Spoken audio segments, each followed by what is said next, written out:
Hello, welcome to happy heart 1111। आज जिस बात पे मैं डिस्कस करने वाली हूँ वो ये है कि जो करंटली एक इशू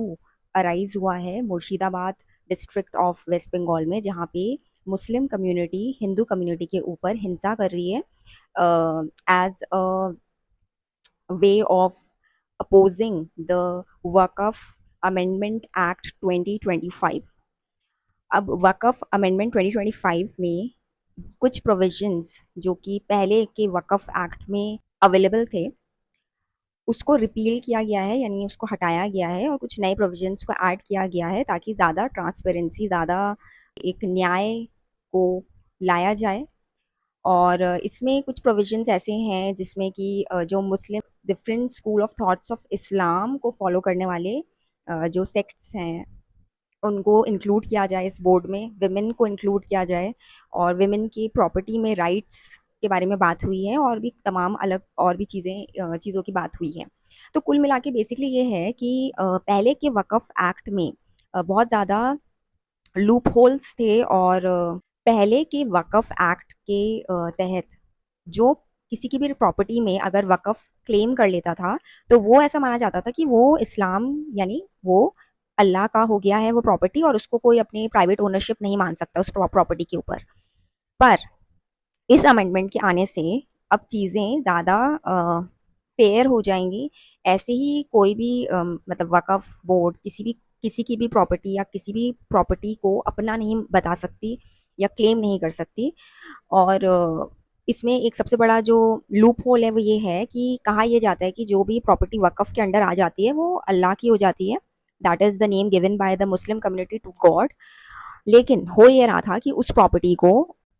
प्राइवेट इंडिविजुअल्स को बेचकर कमर्शियल पर्पसेस के लिए यूज़ करना, उससे प्रॉफिट को अर्न करना या पैसे कमाने का काम भी चल रहा था। तो ये कहीं न कहीं हिपोक्रेसी को दिखाता है। ले-दे के बात ये हो रही थी कि इसमें कई सारे जो करप्ट इंडिविजुअल्स इन्वॉल्व्ड थे, चाहे वो पॉलिटिशियंस हो या टॉप एडमिनिस्ट्रेशन से हो, लोअर एडमिनिस्ट्रेशन से हो, वो भी इन्वॉल्व्ड थे, क्योंकि बिना उनके इन्वॉल्वमेंट के ये सारी जो चीज़ें हैं कि अब्रप्टली किसी की भी प्रॉपर्टी को अपना या वक़फ़ बोर्ड के अंडर बता देना is not a very easy task. मतलब कोई तो होगा जो इसमें इंक्लूडेड होगा, जिसके अपने पर्सनल बेनिफिट्स इंक्लूडेड होंगे। और स्पेशली विद द पॉलिटिशियंस ऐसा देखा गया है कि वोट बैंक की सरकार रही है, जहाँ एक कम्युनिटी के अनजस्टिफाइड डिमांड्स को भी सपोर्ट कर दिया जाता है कुछ पॉलिटिशियंस या पॉलिटिकल लीडर्स के द्वारा, ताकि उनको जो है वोट मिल सके उस कम्युनिटी या उस समुदाय के द्वारा। वेस्ट बंगाल में देख पा रहे हैं कि वहाँ पे बीएसएफ ने टेक ओवर किया है शांति को बनाए रखने के लिए, ताकि वहाँ जो लोग पलायन कर गए थे या जो लोग रीलोकेट कर गए थे मालदा डिस्ट्रिक्ट में अपनी जान को बचाने के लिए, उनको वापस लेके आया जा सके। और वहाँ पे एक जो अराजकता की सिचुएशन थी, यानी जो एजिटेशन, जो वहाँ पे सोशल अनरेस्ट का एक सिचुएशन क्रिएट हो गया है, उसको दोबारा से नॉर्मलाइज किया जा सके। अब अजीब बात ये है कि जब ये बिल या जो अमेंडमेंट एक्ट है वो लेके आया गया था, तभी भी वहाँ की जो सरकार है, यानी वेस्ट बंगाल की जो सरकार है, उन्होंने इस चीज़ को इस तरीके से दर्शाया था, अपने ऑपोजिशन को इस तरीके से दर्शाया था कि एक कम्युनिटी, यानी कि जो मुस्लिम कम्युनिटी है, हो सकता है वहाँ पे बहुत ज़्यादा अपोज करे इस एक्ट का, और इसके बाद कुछ भी अगर कॉन्सिक्वेंसेज होते हैं तो सेंटर या ऑब्वियसली जो सेंटर है वो इसके लिए रिस्पॉन्सिबल रहेगी। ये इस बात को दिखाता है, इस साइकोलॉजी को दिखाता है कि वहाँ की जो सरकार है कहीं न कहीं इस जो रायट्स हैं उसको जस्टिफ़ाई करती है। ये जो भी रायट्स हुए हैं वो बहुत ही नॉर्मल थे। ये जस्टिफ़ाइड था, क्योंकि यहाँ पे एक कम्युनिटी के राइट्स या उनके जो भी सेंटिमेंट्स हैं उसको हर्ट किया गया इस अमेंडमेंट एक्ट को लाकर, और इसीलिए जो भी हुआ है वो जस्टिफ़ाइड हुआ है, व्हिच इज़ नॉट ओके। और क्योंकि वहाँ सरकार इस चीज़ को बढ़ावा दे रही थी, तभी ये राइट्स हो पाए हैं। अगेन मैंने वही कहा है, जब वहाँ पे कुछ ब्यूरोक्रेट्स या जो भी वहाँ के जो पॉलिटिकल लीडर्स हैं इन्वॉल्व्ड रहते हैं, तभी ये सारी चीज़ें होती है। ये चीज़ कश्मीर की 370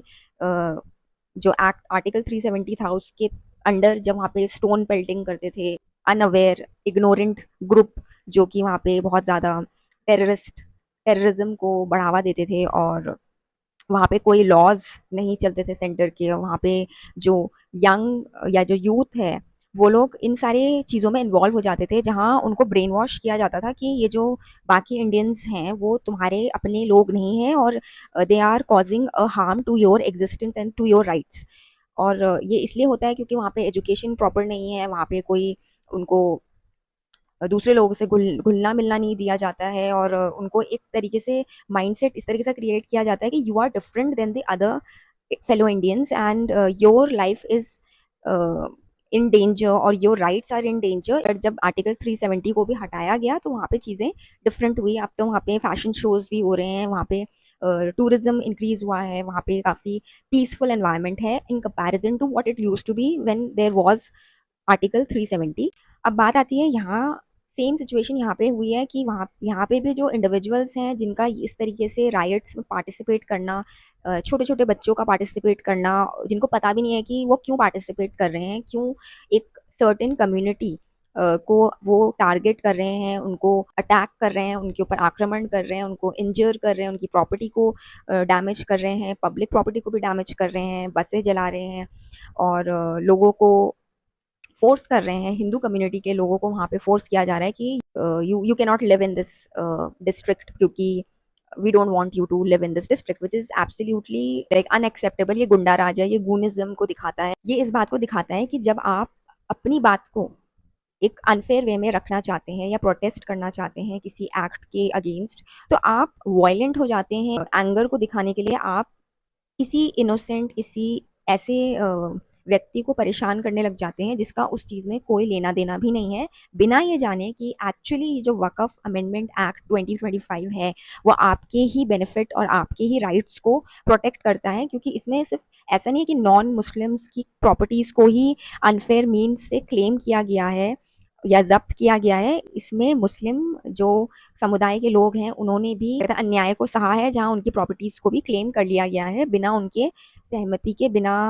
उनके रजामंदी के। क्योंकि वक़्फ़ के केस में ऐसा होता है कि अगर प्रॉपर्टी वक़्फ़ जो है अपने नाम पे कर लेती है तो आप उसको चैलेंज नहीं कर सकते, क्योंकि उसके कुछ ऐसे लॉज थे कि जो उसको अनफेयर एडवांटेजेस और एक्सॉर्बिडेंट राइट्स देते थे कि अगर सपोज आपको क्लेम भी करना है या आपको अपनी प्रॉपर्टी को वापस लेने के लिए अगर कहीं पे याचिका भी दायर करनी है, तो आपको वक़्फ़ के ही स्पेशलाइज्ड कोर्ट्स में जाकर ही जो है अपनी बात रखनी होगी या अपने जो ग्रीवेंसेस है वो रखने होंगे। जो कि ऑब्वियसली एक स्टुपिडिटी है कि जो बोर्ड खुद आपकी प्रॉपर्टी को ज़ब्त कर रहा है वो आपके हक में या आपके बेनिफिट्स के लिए या आपके इंटरेस्ट में कोई भी सुनवाई क्यों करेगी। तो वही बात है कि इसमें इस तरीके के बहुत सारे प्रोविजंस थे जो कि मुस्लिम्स को जो है डिसएडवांटेजेस प्रोवाइड कर रही थी, उनको उनके इग्नोरेंस का फ़ायदा उठा रही थी, उनको ब्रेन वॉश किया जा रहा था रिलीजियस सेंटिमेंट्स या रिलीजियस जो भी उनके थॉट्स हैं उसके बेसिस में। और इसमें सिर्फ नॉन मुस्लिम्स को ही जो है डिसएडवांटेज नहीं था, मुस्लिम्स भी इसमें बहुत ज़्यादा जो है प्रताड़ित थे इस पहले के वक़्फ़ एक्ट के वजह से। तो इसमें माइंडसेट की ये बात है कि एक तो वहाँ की जो गवर्नमेंट है उनका इस तरीके से चीज़ों को कैजुअली लेना कि ये तो होना ही था क्योंकि आपने किसी के रिलीजियस सेंटिमेंट्स को हर्ट किया है, जबकि यहाँ पे इक्वालिटी को स्टैब्लिश करने के लिए ये अमेंडमेंट एक्ट को लाया गया। और जो लोग इसमें पार्टिसिपेट कर रहे हैं वो लोग हैं जो लोग ना तो एजुकेटेड है, ना तो उनको पता है कि इस अमेंडमेंट एक्ट में कौन-कौन से प्रोविजंस को इंट्रोड्यूस किया गया है या जो भी अमेंडमेंट्स या चेंजेस करे गए हैं उसमें क्या इंक्लूडेड है, क्या है वो सारी बातें। वो सिर्फ़ किसी के कहने पर, किसी के उकसा देने पर इस इन सारे रायट्स और इन सारे वायलेंट एक्ट्स, प्रोटेस्ट्स में, अनफेयर प्रोटेस्ट्स में पार्टिसिपेट कर रहे हैं। तो ये दर्शाता है कि when you are not aware of the whole picture, you just try to act in a very childish manner where आपके खुद के बेनिफिट्स की भी अगर बात कोई कर रहा हो तो आप उसी को जाके पत्थर मारना शुरू कर देंगे, उनके ऊपर अटैक करना शुरू कर देंगे, बिना ये जाने कि एक्चुअली किस चीज़ के लिए आप प्रोटेस्ट कर रहे हैं। तो डेमोक्रेसी और सेक्युलरिज्म में ये चीज़ समझने की बात है कि it's not the duty of only Hindus to be to follow secularism and to respect all the cultures, all the religions, and the other religions can be violent and can take law in their hands and act in a very uncivilized manner like they have done in the case of the Murshidabad riots, और दूसरी चीज़ ये है कि अगर आपको पता ही नहीं है पूरी बात का, तो आप ऐसे किसी भी प्रोटेस्ट, ऐसे किसी भी रैली, ऐसे ऐसे किसी भी चीज़ का हिस्सा आप कैसे बन सकते हो जो कि आपको जिसके बारे में आपको जानकारी भी नहीं है कि ये किस वजह से हो रहा है, या आपको करना चाहिए भी या नहीं करना चाहिए। तो education is very important first of all. Second thing is always check your facts. ये चीज़ तमिलनाडु के केस में भी हुआ था, जब उन्होंने बहुत हिंदी का विरोध किया था कि आप तो थ्री लैंग्वेज फॉर्मूला से हिंदी को थोप रहे हैं। जबकि थ्री लैंग्वेज फॉर्मूला में आपको हिंदी नहीं अडॉप्ट करनी है, तो थर्ड लैंग्वेज आप अपने नेबरिंग स्टेट्स के लैंग्वेज को क्यों नहीं अडॉप्ट करते हैं? अगर आपको हिंदी से आपत्ति है, तो आप दूसरे स्टेट्स की लैंग्वेजेस को, जो भी आपके पसंदीदा स्टेट की लैंग्वेजेस हैं, उनको अडॉप्ट करिए या उनको ऑप्ट करिए। बट क्योंकि आपको एक मुद्दा उठाना था, आपको हेट्रेड दिखानी थी एक स्पेसिफिक रीजन और वहाँ के लोगों के प्रति, वहाँ के कल्चर, वहाँ के लैंग्वेज के प्रति, तो आप अंधाधुंध कुछ भी बकवास बोल रहे हैं और कुछ भी गलत सलत जो भी मानसिकता आप फैला रहे हैं उन लोगों के मन में, जिनको एक ऐसे स्टेट ऑफ माइंड से फंक्शन करते हैं जो कि बहुत क्लोज्ड है, जिसे कहते हैं ना कुएं का मेंढक, उसमें बैठ के टर टर करता रहता है, उसमें आवाज करता रहता है, क्योंकि उसको बाहर की दुनिया का पता ही नहीं है। तो सेम थिंग है, people who are less travelled, who are uneducated, who are not aware, who don't take the responsibility to even check the facts and just immediately jump to a conclusion कि ये चीज़ हमारे against हो रही है या इस चीज़ को हमारे पर थोपा जा रहा है, बिना ये देखे कि उसमें आपके क्या फ़ायदे हैं, क्या नुकसान है। आप पहले उसको खुद इवैल्यूएट करो, तब जाके आप किसी भी प्रोटेस्ट में आप तभी पार्टिसिपेट करें। पहले आप इंडिविजुअल लेवल पे उससे चेक करें कि क्या उसमें सच में नुकसान है या फ़ायदे हैं। और दूसरी चीज़ है, जो लोग इस चीज़ को प्रमोट कर रहे हैं कि इन राइट्स का हिस्सा बनो, उनके पर्सनल बेनिफिट्स क्या हैं? क्या जो ऊपर से आपको इन सारी जो एक्टिविटीज़ में पार्टिसिपेट करने के लिए बोल रहे हैं, क्या उनका खुद का पर्सनल बेनिफिट्स उसमें इन्वॉल्व है? और अगर है, तो आपको ये सोचना चाहिए कि मैं इस पूरे सिस्टम या इस पूरी एक्टिविटी का क्यों हिस्सा बनूं, जब इसमें मेरा कुछ बेनिफिट ही नहीं है और मैं अननेसेसरली एक विलन और एक टेररिस्ट की तरह या एक नक्सलाइट की तरह जो है हाईलाइट किया जाऊंगा या किया जाऊंगी। तो वही है कि कॉन्सिक्वेंसेस इंडिविजुअली ही आपको बेयर करने पड़ते हैं। और वो अलग बात है कि आप इन्फ्लुएंस होके किसी के कहने पर कुछ चीज़ों के भागीदार ज़रूर बन जाते हैं, बहुत उत्तेजित होके कि अरे वो कर रहे हैं और वो हमारे से वो इन्फ्लुएंशियल है और वो हमारे कम्युनिटी के लीडर है या whatever. Blind following will always cost you a lot, so don't do it. You should always check the facts, evaluate the cost and the benefits, and see who is gaining what from this whole agenda. उसके बाद आपको लगता है कि हाँ, rationally आप इस बात को सपोर्ट या रिजेक्ट कर सकते हो, तो उसके बाद आप प्रोटेस्ट का हिस्सा बने। और दूसरी चीज़ है कि ये एक अजीब सी चीज़ है कि Hindu is the most tolerant community in this country. That is why all the other religions and communities are being able to do all these things. क्योंकि अगर हम टॉलरेंट नहीं होते, तो या सेकुलरिज्म को फॉलो नहीं करते, तो आप इस तरीके की चीज़ें इस देश में, जहाँ हिंदू की मेजॉरिटी बोला जाता है और यूएन में जाके कई लोग दूसरे या नेबरिंग कंट्रीज के लोग ये बोल देते हैं कि अरे this specific minority community is persecuted, वो कैसे इस तरीके की चीज़ें कर पा रहे हैं? अगर वो पर्सिक्यूटेड है, अगर उनके राइट्स को हार्म किया जा रहा है या उनको सप्रेस किया जा रहा है, तो वो कैसे एक मेजॉरिटी कम्युनिटी को इस तरीके से अपने ही रेजिडेंस से भागने के लिए मजबूर कर दे रहे हैं, उनको थ्रेटन किया जा रहा है, उनको इंजर किया जा रहा है और कईयों की जानें भी गई हैं। तो I don't understand this, and I don't understand why Muslim community has been given the status of a minority when it is the second largest majority. And if you are a minority and if you believe that secularism is to be followed, why are you not following secularism? And I'm not, मैं ये नहीं कह रही हूँ कि सारे Muslim community के लोग ऐसे अनएजुकेटेड होते हैं या इस तरीके के एक्सट्रीम एक्टिविटीज़ का पार्ट बनते हैं, लेकिन majority of the times it is, whether it is in the case of Kashmir, it is in the case of UP, और as it has been seen recently in the case of Murshidabad, that this community has something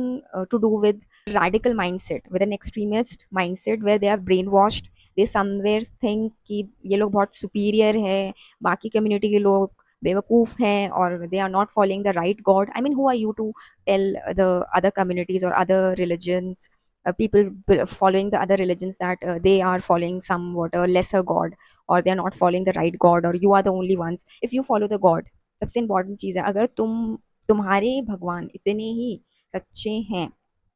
तो तुम्हें क्या वो violent होने के लिए जो है प्रेरित करते हैं, या किसी को अटैक करने के लिए जो है मोटिवेट करते हैं कि go attack another human and kill them and injure them and threaten them? I don't think so. Any god, I mean, God will say any human to do this kind of a violent and unjustified act, चाहे वो किसी भी religion के God हो। तो ये तो एक कॉमन सेंस है, इसमें आपको कोई रिलीजियस स्क्रिप्चर्स पढ़ने की भी जरूरत नहीं है। बट वही बात है कि जब आप ब्लाइंडली किसी को भी फॉलो करते हो, बिना अपने फैक्ट्स को चेक करे, बिना अपने रिलीजियस बुक को पढ़े, या बिना एजुकेशन को लिए, तो आप इस तरीके के एक्टिविटीज को अंजाम देते हैं। तो बेसिक मेरा जो एजेंडा था इस पूरे टॉपिक को डिस्कस करने का, वो यही था कि अगर आप अपने बुद्धि का इस्तेमाल नहीं करेंगे ना, तो आप इस तरीके की चीज़ों का हिस्सा बनेंगे, और ultimately you are also going to get the result of your karma. It's just that उत्तेजित होके, टैश में आके, बहुत जैसे होता है ना, एक्साइटेड होके, oh we are part of a protest and somebody has told you something and following it blindly, you are somewhat very excited कि हाँ, I am also fighting for a cause, and then you do these kind of things, और आपके ऊपर भी कार्रवाई तो होगी। और जो लोग आपको सपोर्ट कर रहे हैं, आपको लगता है कि उनका बहुत हाथ है, तो भगवान के आगे किसी की नहीं चलती। You would pay the price for committing whatever activities you are being a part of. कोई भी डिसीजन लेने से पहले, या कुछ कुछ किसी भी ट्रेंड का फॉलोवर बनने से पहले, ये देखो कि what it is actually about, rather than just participating in it. पछतावा करने से बेटर है कि आप पहले पूरी बात की पड़ताल कर ले, जांच पड़ताल कर ले, उसके बाद ही किसी भी मुहिम का हिस्सा बने, किसी की भी बात मानकर उसको जो है फॉलो करे, या उसको एक्शंस में लेके आए। So because you are a human, you are not an cattle, you are not an animal. Before any religion, before any class, caste, gender, you are a human. And the fact that you are a human, you have a rational mindset. You have a mindset where you can judge what is right, what is wrong, what is justified, and what is unjustified. उसके बाद भी आप इस तरीके की चीज़ें करते हो, तो ये दिखाता है कि you have a lack of rational understanding, and आपको कोई भी इन्फ्लुएंस कर देता है, और आप कुछ भी करने लग जाते हैं। उसके बाद जब कॉन्सिक्वेंसेस आपको भुगतने पड़ते हैं, तो आप उसको फिर बेयर नहीं कर पाते हो। यही केस रणबीर अलाहाबादिया के केस में हुआ था, जब वो अम्यूजिंग बनने के चक्कर में उन्होंने कुछ ऐसी बातें बोल दी एक ऐसे शो में, जहाँ पे उनके अगेंस्ट फिर बहुत कार्रवाई हुई, उनको बदनामी का सामना करना पड़ा। तो ये चीज़ हम सबको समझनी चाहिए कि जस्ट बिकॉज एक प्लेटफॉर्म है, या कुछ लोग हैं जो एक सर्टेन डायरेक्शन में चल रहे हैं, तो आपको भी उसी डायरेक्शन में चलना है, ये ज़रूरी नहीं है। आप पहले खुद अपने पर्सनल लेवल पे इवैल्यूएट करो कि क्या मैं ये करना चाहती हूँ, should do I really want to be a part of it, is my personality like theirs? No, it's not necessary that you have to do the same thing. So be rational and take the decisions, or take the actions on your personal responsibility, on the basis of your personal evaluation of the facts and of the events that are taking place. Thank you.